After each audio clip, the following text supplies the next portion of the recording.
কাবার সামনে যায় একটা বার তাকায়া দেখবে, খেয়াল করে একটি বার তাকিয়ে কাবাটা একটা বার যদি দু নয়ন দিয়ে তাকায়া দেখবে, আমার বিশ্বাস কোনো মুসলমান যার ভিতরে ঈমান বিন্দু পরিমাণ আছে, এই সমস্ত মুসলমানরা যদি কাবাকে একটা বার যদি লক্ষ্য করে তাকিয়ে দেখে, সঙ্গে সঙ্গে চোখের পানি চলে আসবে।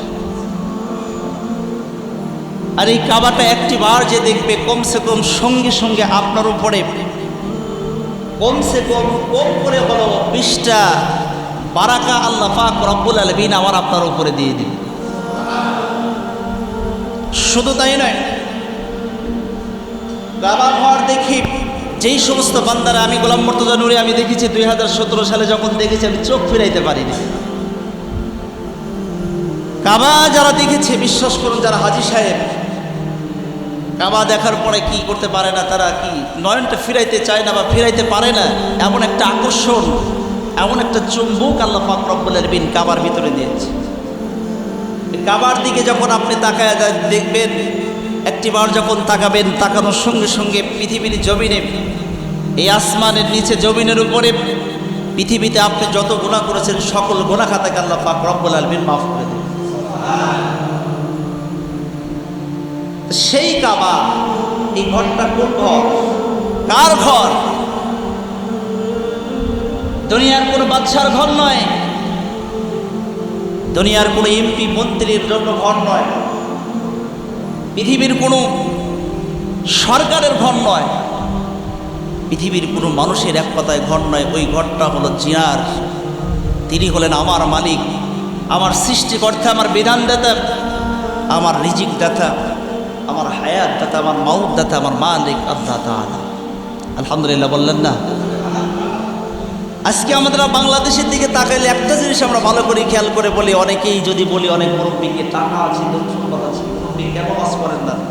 যার না আল্লাহর বাড়ির থেকে ঘুরে আসেন, রাসূলের বাড়ির থেকে ঘুরে আসেন, আল্লাহর ঘর থেকে ঘুরে আসেন। অনেকেই দেখবেন একটা প্রশ্ন জবাব, বয়স হয় না, তা হয় না। আপনারা কি কষ্ট পাচ্ছেন? বয়স হয়নি। বিশ্বাস করেন আল্লাহ, এখানে হাজী সাহেব বসে আছেন, অনেক আপনারা খানা খাবার মুসাফির অনেকে আছেন। একমাত্র শুধুমাত্র আমি দেখেছি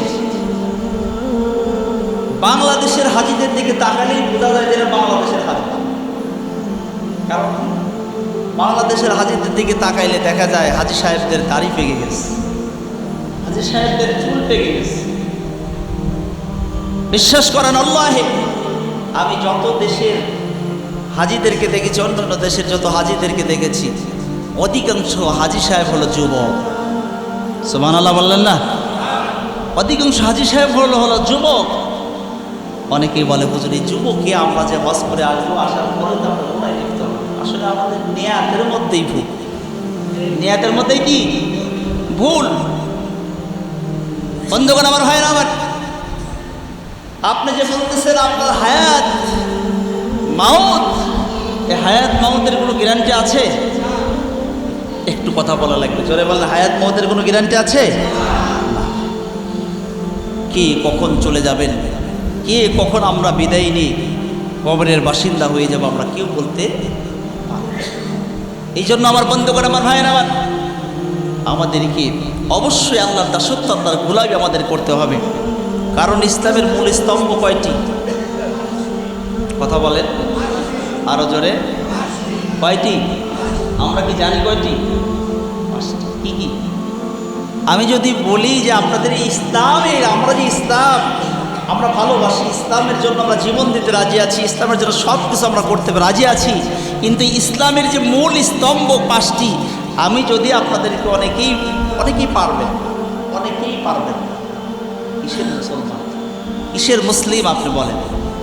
আল্লাহর কাছে কি জবাব আপনারা দেবেন? আপনাকে যদি বলা হয় কোন জায়গায় কত শতক জায়গা আছে, জমি আছে, আপনি সব অক্ষরে অক্ষরে আপনার মুখস্থ, কিন্তু ইসলামের মূল স্তম্ভ 5টি, এটা আপনার মুখস্থ।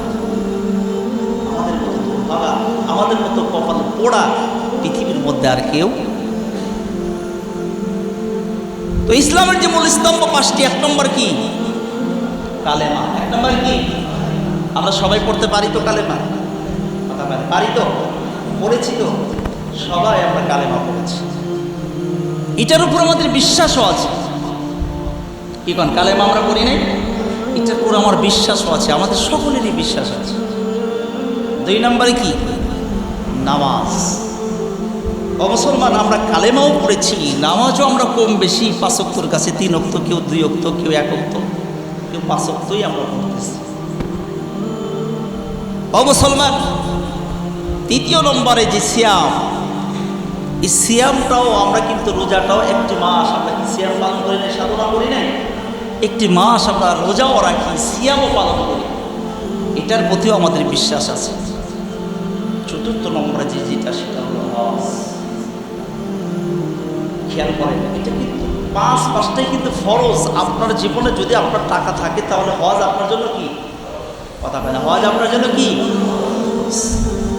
কিন্তু আজকে আমরা অনেকেই গাফিলতি করি, টাকা আছে, অর্থ সম্পদ আছে, গাড়ি আছে, বাড়ি আছে, সব কিছু আছে, কিন্তু হজের কথা বললে পরেই আমাদের কিন্তু সমস্যা হয়, আমাদের কিন্তু অনেকেই কষ্ট পাই। বন্ধুগণ, আমার ভাইরা আমার, এই জীবন তো জীবন নয়, ও বাবাজি, এই জীবন তো জীবন নয়। কখন যেন আমাদের হায়াত শেষ হয়ে যাবে, আর হায়াতটা যখন শেষ হয়ে যাবে আপনি দেখবেন আপনার যে বাড়ির স্ত্রী আছে, এই স্ত্রীর কাছে আপনি রাত্রিবেলা শুয়ে আছেন, ওই স্ত্রী যদি কোনো ক্রমে জেনে যায় যে আপনি মারা গেছেন, বরং তো ওই বাড়ির স্ত্রী কেন আপনার কাছে থাকবে? একটু কথা বলা লাগবে, থাকবে? সঙ্গে সঙ্গে লাফ দিয়ে ওখান থেকে নেমে ডাক দিয়ে বলবে, এই তাড়াতাড়ি করে লাশটা সরাও। যেই স্ত্রীর জন্য, যেই সন্তানের জন্য, যেই স্ত্রীর জন্য আপনার পরিবার পুরা মা বাবাকে আলাদা করে দিয়েছেন, স্কুলের ঘর করে দিয়েছেন, স্ত্রীর জন্য সব কিছু করলেন। পৃথিবীর মধ্যে কিন্তু এরকমও দেখবেন, আমাদের বাবা মা যখন মেয়েদেরকে বিবাহ করায় আপনার কাছে বা অন্য একজনের কাছে, যখন পুরুষের কাছে, একজন যুবকের কাছে যখন তুলে দেয়, ও স্বামী কিন্তু আপনার মা এত কষ্ট করে, বাবা এত কষ্ট করে মেয়েটাকে মানুষের মতো মানুষ করেছে, বড় করেছে, না খেয়ে না দিয়ে তাকে পোশাক আশাক দিয়েছে, খেয়াল করেন। কিন্তু একটি সময় এই মেয়েটাকে যখন বিবাহ করায় পরের বাড়িতে দিবে, কোনো ক্রমে যদি ওই স্বামীর সাথে কি হয়ে যায়, ফেতনা লেগে যায়, ঝগড়া লেগে যায়, দেখবেন একটা পর্যায়ে কিন্তু আপনার ওই মেয়েটা কি করবে, শ্বশুর বাড়ির থেকে, স্বামীর বাড়ির থেকে যদি বাবার বাড়িতে এসে 7 দিন 10 দিন 1 মাস 2 মাস 5 মাস 6 মাস বাবার কাছে বোঝা হয়ে যায় না, বাবার কাছে কিন্তু বোঝা হয়ে যায়।